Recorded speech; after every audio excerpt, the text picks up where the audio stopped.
Hi, I'm Yvonne Gonzalez. Hi, I'm Daniela Lopez Ramirez. Our partner, Berta Freyer, is behind the scenes. Today we will be covering Rational Emotive Behavioral Therapy, or REBT. REBT is a form of cognitive behavioral therapy, which is a branch of behavioral therapy.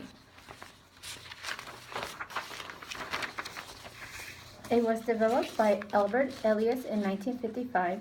REBT is considered the first of the cognitive behavior therapies, and Ellis is referred to as the grandfather of cognitive behavior. REBT is the treatment that primarily uses thought reconstructing in order to change irrational thoughts that cause psychological problems, which include but are not limited to anxiety, depression, anger, and guilt. How to implement REBT in 3 major steps. Step 1. Identify thoughts based on irrational beliefs. Here the client is asked about specific statements made to themselves when they are upset or taking part in maladaptive behaviors. Clients may have to practice paying attention to their self-talk by writing it down when problems occur. Once maladaptive self-talk is identified, the therapist teaches their client to challenge these negative thoughts by stating reasons for their irrationality. Self-talk is considered what people say to themselves when they are thinking. Step 2. Challenging irrational beliefs. As much as 90% of therapy sessions can be spent on the therapist actively challenging clients' maladaptive thoughts about how the world should be. This step in the process is critical and sets REBT apart from other forms of cognitive restructuring therapies. Step 3. Replace thoughts based on irrational beliefs with thoughts based on rational beliefs. Here the client learns to replace irrational thoughts with rational thoughts. For example, I am disappointed that John and I broke up, but I will try to learn from this relationship so I don't make the same mistakes in the next one. Versus, I am so stupid and fat and ugly. No wonder John couldn't stand me anymore. No one will ever want to be with me because I'm just not worthy. Other methods and techniques that fall under BT are cognitive methods and emotive techniques. Cognitive methods include cognitive homework, where clients make lists of problems, look for and dispute absolutist beliefs, are encouraged to record and think about how beliefs contribute to their problems. Clients learn to lessen anxiety and challenge irrational thinking. The second one is changing one's language. Clients are taught to switch from using language that reflects helplessness and self-condemnation to using language that is more positive, which makes them start to think, behave, and think differently. Under emotive techniques are, number 1, humor. Ellis thought that emotional problems often arise when we take ourselves too seriously. Humor teaches clients to laugh at the absurdity of the maladaptive ideas that are hanging on to so tightly. The second is shame attacking exercises.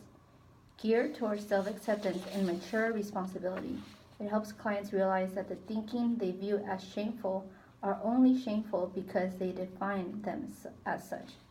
Elias asserted that we can stubbornly refuse to feel ashamed by telling ourselves that it is not catastrophic if someone thinks we are foolish. Different variations of REBT include rational emotive education, where the adaptation of REBT used to treat children and adolescents. Cognitive therapy, which was developed by Aaron Beck in early 1960s. Strengths-based cognitive behavioral therapy, which was developed by Christine Pedesky and Kathleen Mooney in the 1980s. And cognitive behavioral modification, which was developed by Donald Meichenbaum in the 1970s. REBT continues to be useful. It is one of the leading cognitive behavioral approaches. It does not away with prolonged psychoanalytic approaches that can last weeks, months, or years, and instead quickly identifies maladaptive thoughts, challenges them, and then replaces them with more positive and healthy ways of thinking. We will now move on to our scenario. How are you feeling today, Ms. Ramirez? I'm okay, I guess. You don't sound convinced. Tell me about your day. Well, it started off with me having trouble getting out of bed. Even though I slept well, I felt that I did not have the energy. I had trouble getting in contact with my family from Mexico. My husband is at work all day, so I feel lonely. It doesn't help that I can't talk to them. I just wish I could tell someone how I feel. Well, you can tell me how you feel. I thought that this move was going to be a positive thing, but for the last 6 months it has been difficult because I don't understand the customs here. I don't understand too well what people are saying, and it doesn't have the same comfort like back home. It's even harder because I don't have my support group here. I haven't been able to talk with anyone. My neighbors keep to themselves. People here are not as social as the ones back home. Do you think making new friends would help you feel less lonely? It might. That way, I would have somebody to talk to. From what I'm understanding, you're feeling a little lonely because your husband works all day and it's become harder to contact your family back in Mexico, which is your support system. You would like to make friends, but the change in culture, customs has made it difficult. Is that right? Yes, that's right. Can you tell me what you think might improve your mood and decrease your feeling of loneliness? Well, since I can't change my husband's work hours, and I'll always have difficulty with connecting to my family, I guess I can try to make new friends here. It's good that you're noticing what you have control over. Focus on building new relationships instead of trying to maintain the old ones. I believe that the struggles you are having are because of your difficulty in adapting to your new lifestyle. You're trying to maintain your old lifestyle as opposed to living in the present. Earlier you mentioned you wanted to make friends. What are some activities you could do to make friends and improve your mood? Well, there's this church a block away from my house. I could try volunteering for activities. That's a good start. What would your next step be?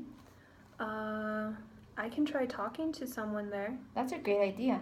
Let's have you work on that for 2 weeks, and the next time you come back, we'll discuss the next steps. Okay, I like that. It makes me feel motivated and gives me something to look forward to. This is a good stopping point. I hope we addressed all the concerns for today, and I will see you next week. Looking forward to it. Thank you.